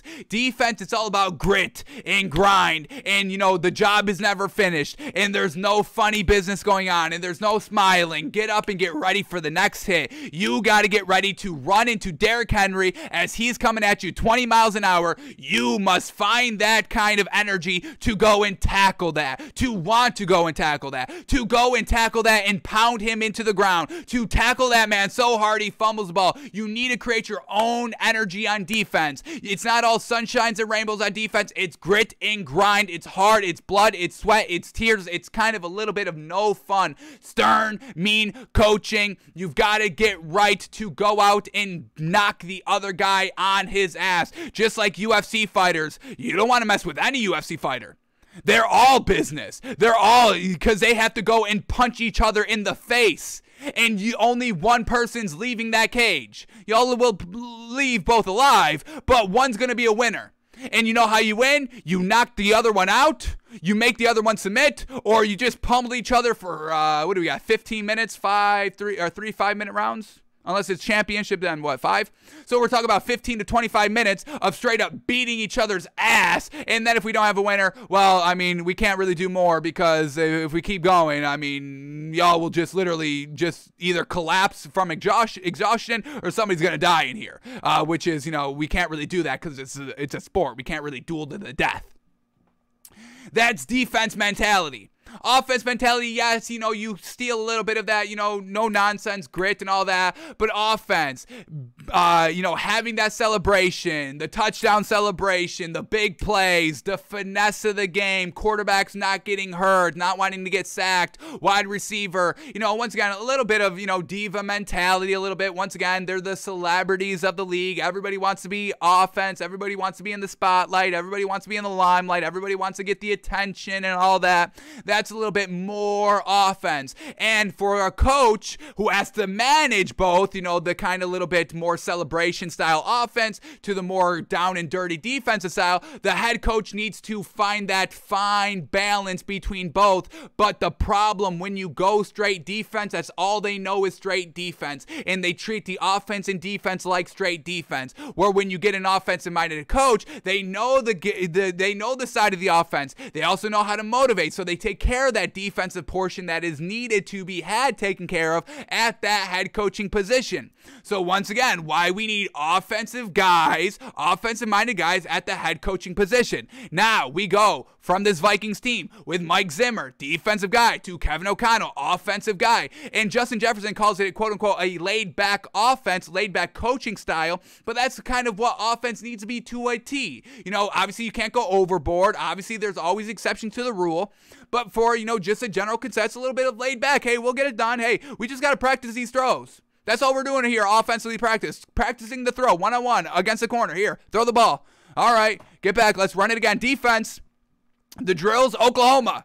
All right, get on your back, get up, and the first one to get up and knock the other one over, run the other one's asses over, that's the winner. That's defense practice. Smash mouth. Offense, hey, get it. Float it a little bit above. Yep. Lay it out a little bit more. Go 15 yards deep this time instead of 10. That's offensive practice. Once again, yes, offense practices. Once again, I understand everything, folks. Don't come at me with one example. Be like, well, what happens when the offense goes against defense live action? Then, yeah, of course. But we're talking about the overall generalization a little bit. So, back to the article here. Justin Jefferson excited for Kevin O'Connell's laid-back coaching style in Minnesota. Do not get this twisted. Well, oh my God, they're having fun. It's laid back. They're not worried about winning. They're not trying to win. That's not what this is, folks. Stop. I mean, everybody. I mean, remember, this discussion always gets brought up, but this was kind of in the forefront. I want to say, what was it, like 5-6 years ago? When like a Patriots player came out and said, I'd rather, you know, not have fun and win rings, or a player came out and said, I'd rather, you know, have fun in practice and win rings, or something like that. And the media ran with that. Oh, you can't have fun and win rings. This is the NFL. No fun. You can't have fun while winning. This is sports. It's a competition. You're going against each other. Full smash mouth football. You can't have fun in that sense. Well, yeah, you kind of can. You kind of can't take the both with the bad. But overall, there was like a stretch where the national media was just drilling in, no fun. You can't have fun out of the football field. If you want to win, you can't have fun. Folks, at the end of the day, this is a sport. This is a little bit of a job. You have fun at your job here and there. Yes, it's all business. Yes, it's work. But yes, you goof around a little bit here and there. That doesn't mean that that's what happens 24/7 at your job. You had a joke for 20 minutes. You goofed around for 20 minutes in practice. You goofed around 20 minutes at work. Yes, folks, you can have a little bit of fun in practice. It doesn't need to be kind of like a prison where, all right, this, and you do as I say, and you're going in the brink if you talk back to me, to the leader, to the warden of the prison, everything like that. You can have both, folks. But let's get back in this article and see what Justin Jefferson is saying here of why he's excited, and see, is this going to be a healthy mix of fun, laid-backness, and grit and grind? Or maybe are we wrong? Is this truly just a circus? Is this Chuck E. Cheese over there in Minnesota? Let's see what Justin Jefferson is saying. Here we go. Let's lead up to the first quote. Here we go. At the nascent stages of his tenure, nascent? Let's look up this word. I don't know what this word means. I'm using context clues to assume it means early. But let's see what this means. What does this mean? Nascent. I got to get the pronunciation. Nascent? Nascent. All right, love it. Yeah, and this Google's so great, folks. Y'all know about Google? Oh, my goodness. You can find anything on Google, and you can hear them say the word. I can hear this computer AI bot say this word, nascent. Woo, I said nascent. Who am I? I'm a clown. I'm a human, not the machines. Once again, machines are the future, folks. Nascent. Love it.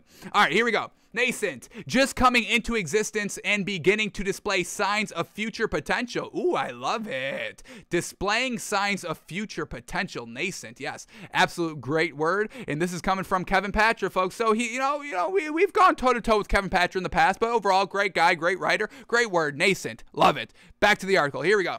At the nascent stages of his tenure, new Minnesota Vikings coach Kevin O'Connell has already won over key members of the locker room, which is absolutely fantastic. fantastic. Quote here by Justin Jefferson says, quote, just for him to come in and be a laid-back coach ready to change the whole program and get us back to that winning stage, we're all excited. We've seen so many new faces in here, so many new coaches. We have so much potential on this team. We're all ready to get this thing started back up. So once again, he's just saying kind of laid-back guy, not coming in uptight, hey, you're going to follow this rule. Here's the schedule to a T. We will be here right on time every single day, blah, blah, blah. And if not, then it's my way or the highway. No. All right, yeah. What's going on here? You know, how can we fix this? We're all adults in this room. Let's put our brains together. Let's put our minds together. We got the talent. I mean, we got the talent. That's no doubt. Let's put it all together here. And now it's infectious, and you're getting everybody buying in. Fantastic. Here we go. Next lead up to the quote. Jefferson describing O'Connell as quote-unquote laid back stands in stark contrast to past coach Mike Zimmer's rigid, austere style. As with most coaching hires, the Vikings went from one extreme to the other. And once again, what extreme is potentially working? What extreme is getting the players juiced up? The offensive extreme. We've got to go offense, folks. I don't know how. Are we done with this? Like, is this not even like a debate anymore? Are we all on offensive now? I don't think I've kind of re-followed up with y'all on really kind of since the season ended, but are we all on the same page of offensive-minded coaches at the head coaching position? Or do we need to keep bringing up examples of why I'm talking about it every single day? I will. There's no short of examples out here. This is why we follow this kind of narrative and believe in this narrative, because the information, the data that comes out every single day, every single week, every single month, every single year, every single generation, every single millennium, we know the same information. This is why we let the data drive our thinking, data drive our information, our takes, our talks, our show. It's all data driven. Back to the quote. Says, quote by Justin Jefferson, just him being close in age to us, he can connect with us more. He has that younger vibe, so you know he'll play music in the locker rooms, play music in meeting room before the meeting starts. All of that gets us into our comfort zone. It feels laid back coming back to work. It's just not all about business. It's about having fun, doing what we love to do, and coming to focus. Exactly that. I love it. Folks, do you know what I do before I do the show? 10 straight minutes, I blast music. Do you classify that as fun? Am I having fun? Yeah, I'm getting laid back. I'm getting loosened up for the show. Bringing the energy. That gets me into the zone. Music. Non-boomer thinking. Players like music. You can like music. You can listen to music and get ready for football at the same time. You can get into that mental space. You can play music at practice. You can let the players control the music at practice. What was it? The 49ers, they came out to Super Gremlin by Kodak Black. I don't love the song, but they loved it, and they carried a boombox. I want to say this was in the playoff game. Am I right on that? First playoff game? They carry out a boombox, blasting Kodak Black's Super Gremlin out from the tunnel to the field, carrying a giant boombox. Is that having fun? Yes. Is that getting your players right to play because that energizes them? The players like that? Once again, you need to know how to respond to your players. Would they like some music playing? Yes, then have some music playing. What does that hurt? No music. No music. Nope. We're not getting hyped up here. It's all business. I don't care how you get hyped up, but it won't be with that godforsaken music. No. It's like these players, they want this. This seems like a great motivator to these players, and you're going to stop them from doing that? They're not going to want to play for you. They're not going to want to go to battle for you. Kevin O'Connell already relating, hey, a little laid back, still going to take care of business, but we're going to do it in this way. No more boomer way of, hey, no music, no fun, no smiling. Did you just smile? Take 20 laps. Who's smiling? Do you think football's fun? No, football, blah, blah, blah. Boomer thinking. I love it. I'm loving it already, folks. Watch out for this Vikings team. Kirk Cousins is already good. I mean, they've got the infrastructure. Is this the Vikings year? Do we need to bet $10,000 on the Vikings? We just bet $10,000 on the Dolphins yesterday. Let's go here. What is the Vikings odds? We were going to make $310,000 on putting $10,000 on the Dolphins. Do we have to put another $10,000 on the Vikings? What is that going to pay us? Vikings to win the Super Bowl. Are they higher or lower odds than the Dolphins? Wow, look at this, lower, plus 4,000. Yes, sir, 10 grand pays $400,000, folks. I'm locking this in after the show. 10 grand on the Vikings to win $410,000. That's it. I'm all in on the Vikings now, and we haven't even completed the article. I do not care. They're getting it done. They've got all the talent, and they are offensive minded, and they are not boomer thinking, folks, over there. I am loving this. Woo-hoo-hoo. All right, let's keep going. We got, let's keep going. We got maybe 2-3 more quotes. Here we go. Next lead up. O'Connell's coaching style will win him points with a younger group of players. However, now we're reading the other side. However, Kevin Patrick bringing out both sides. Let's see. However, it's his offensive acumen that could help turn the Vikes from a team that continually fell short in close games to a contender in the NFC. Is that however? I don't know. I think that's agreeing with the same point. I don't know if that's a true however. But he says, quote, there's a lot of different formations, moving guys around, putting guys in different spots. This is Adam Thielen now. Saying, quote, I think some of the route stuff is more player friendly, probably, just to be able to kind of just go out there and feel the game, play the game. There's a lot more feel to it rather than you got to do this at this point at this time. Not to say that that there's a wrong way to do it. It's just different. Excited about that. Again, we haven't really talked about plays much. Just kind of starting the basics right now, formations and just kind of some terminology stuff. But what I've seen from afar, it's definitely an offense that kind of just lets their players do what they do well and go and try to beat the coverage that they're throwing at us. Try to make things look difficult to the defense, but easy for the offense. And I love that as well. You know, if I was a coach, offensive coach, I would, even defensive coach, folks, I've thought about defensive schemes all the time. I would like to be a defensive coach. I would say it maybe at one point. Yeah, I could definitely potentially see that, see if I'd be good at it. I think I would. But either way, just kind of, where did he say? Right here. Right here.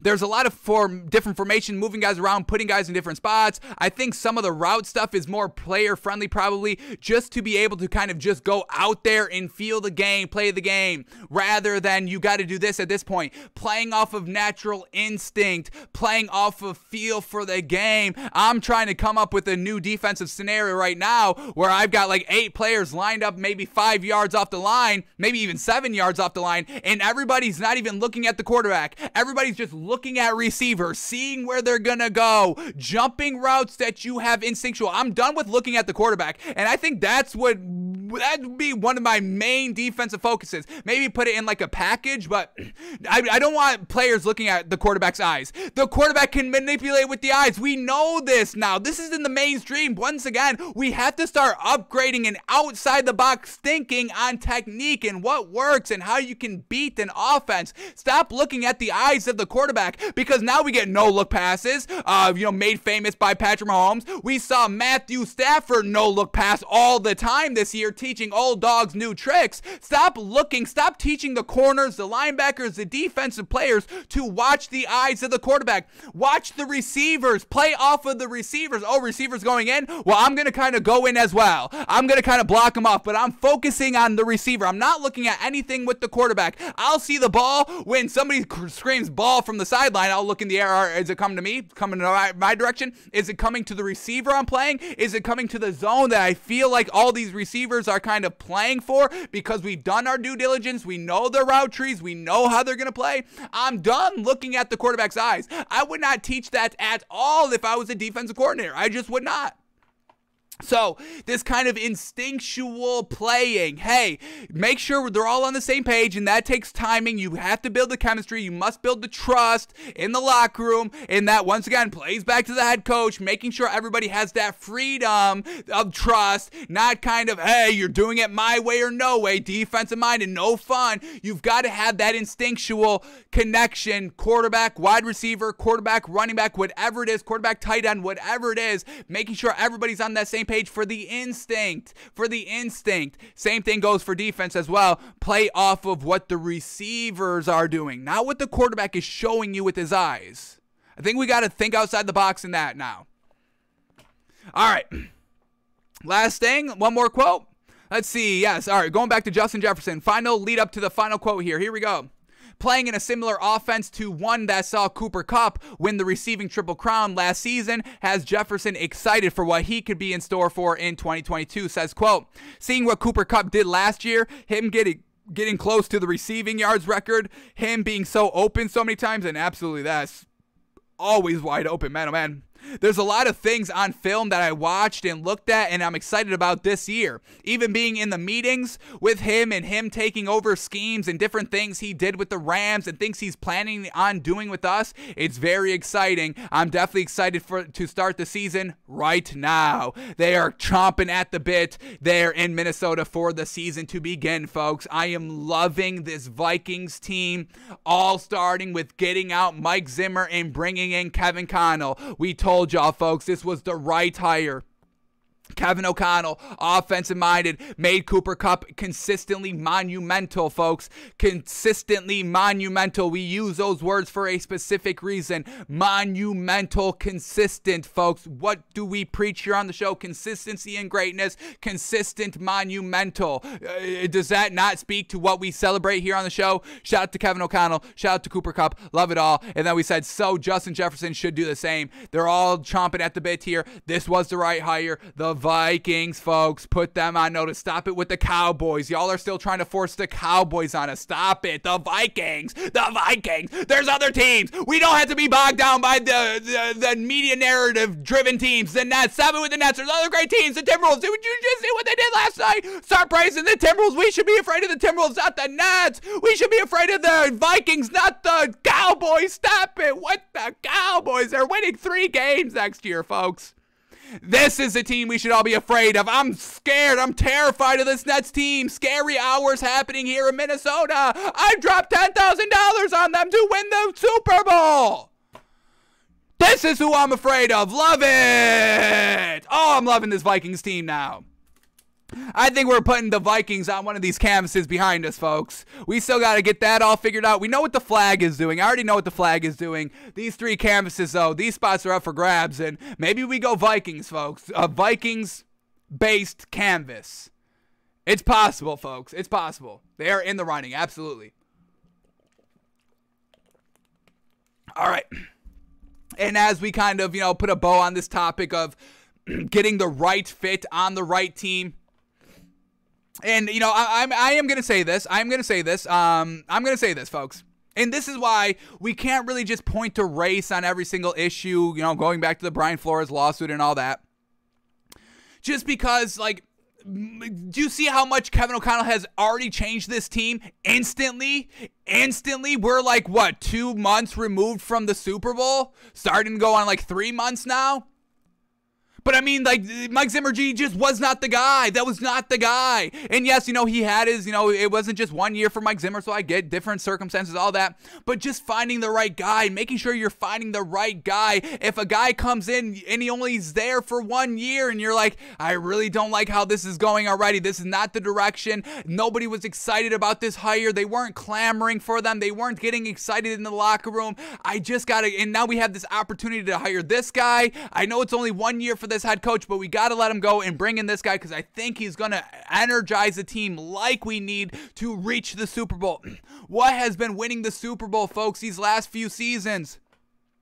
That offensive-minded thinking, that energetic thinking, that let's bring in multiple minds. Sean McVay with the Rams, Tom Brady with the Bucks, and Bruce Arians, and that entire diverse as hell coaching staff, fantastic. That's what wins, not boomer thinking anymore. So just once again, let's not instantly blame race on everything. Does race have to play in some things? Yeah, maybe some things, and we should analyze those things. But I don't know about here in the NFL, folks. But back to this, coaching and getting the right guy matters because now we get this.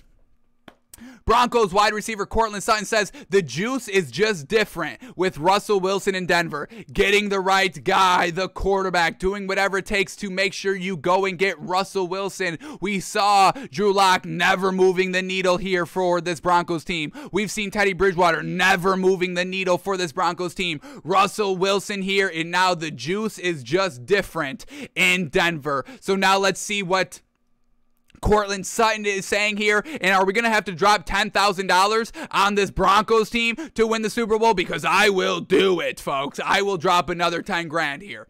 Let's see what Courtland Sutton is saying about Russell Wilson. Here we go. First lead up to the quote. With the Broncos executing the seismic trade for Russell Wilson this offseason, Sutton can already feel the altered atmosphere surrounding the club. Altered atmosphere here in Denver. Same thing Justin Jefferson was saying. The vibe. This kind of younger vibe already being brought in. You feel it instantly. You feel that enthusiasm. You feel that offensive mind vibeness immediately, folks. Think this is the way we all have to start playing football from here on out. Here we go. Courtland Sutton says, quote, we can feel it. The juice is just different. I wasn't around when Peyton came or was here, but from what I'm hearing from everyone who was here when Peyton was here, the juice and the energy is pretty similar. Knowing we have a guy that has been at the top of the mountain before, has won a Super Bowl before, who does know what it's like to be at the highest level for his position and to lead a team to the Super Bowl, absolutely. So having that experience, bringing that veteran leadership into this team, they can already feel it. Second lead up. With the new star quarterback comes higher expectations for a team that sported a playoff caliber roster but was submarined by a quarterback position the last few years. Says, quote, everyone in the building understands the expectations. The standards are being risen to everyone's best. From the cooks to the equipment guys, video, everyone in the building understands that we have to operate at a different level, operate at a different standard. It's Russ, plus Coach Nathaniel Hackett and the new coaching staff. Everyone is bringing that new juice. Russell Wilson, Nathaniel Hackett, offensive minded, everybody's bringing that new juice. You can feel it, folks. I'm telling y'all can feel the offensive juice flowing as soon as the hire gets pen to paper, folks. The juice is running loose here in Denver, folks. Yes? Back to the quote. It's Russ plus the coaching staff, Nathaniel Hackett and the new coaching staff. Everyone is bringing that new juice, that new energy into the building. I think everyone is buying into it and understands what the standard is, folks. This is it. This is it. The Broncos loving it as well. Not as much as I'm loving the Vikings based off of those quotes, but still, the Vikings, new offensive-minded coach, Russell Wilson, getting the right guy, getting the right fit. It's all potentially coming together here in Denver. We can definitely support them this upcoming season and get excited about them and definitely have that believability. The believability with the Broncos is already there. So come week one, when we're trying to decide who we bet, what's the bettability, believability, the three Bs, folks. Buyability, believability, bettability. So far, all three check marks for the Broncos and the Vikings on those three categories are really at an all-time high. So week one, swallowing points, whatever it is, we may have to do that for the Broncos and the Vikings. Loving it already. Alrighty, folks, that is going to do it for us today. We got to get out of here. But we fit in some good things. Talked about Aaron Rodgers, all that. Bet on the NBA today, so we got the good things out of the way. Coming up tomorrow, the U.S. House Oversight Committee on the Commanders. Not looking good for Dan Snyder, folks. He's gonna lose his job. He's gonna be forced to sell the team. He has to. I think it's a little bit too much, but we'll talk about that tomorrow on the show as well. We'll break down the NBA from what happens tonight, get ready for tomorrow's games and all that. So classic shows, folks. They're always great. We talk everything here. We get into the nitty-gritty. We get into the stuff that maybe people don't talk about, folks, and we are unapologetic while doing so. Aaron Rodgers, he's not the guy. Please be done with Aaron Rodgers, please. Can that be the takeaway of this show, folks? Please stop it with the Aaron Rodgers. Yes? All right, folks, we're out of here. Have a great one. Shout out to the Hawks. Go get it done today. Shout out to the Pelicans. Go get it done today, and we will see them in the next couple of days fighting for that 8th seed. So watch the basketball today, folks. We're in the golden era. Cannot miss a day. Cannot miss a game. Cannot miss a minute. Watch it. Love it. This is the golden stretch of playoff basketball the next 7 days at minimum. Go watch it. It's on tonight, folks. All right, we're back tomorrow live, noon Eastern, doing it all over again, folks. Great to be here. Great to talk. Love doing it every single day. Hopefully y'all love listening to it. And we will be seeing you tomorrow here. Yes? We'll see you tomorrow? Yeah? Yes. That's what I thought. All right, folks. Have a great one. We are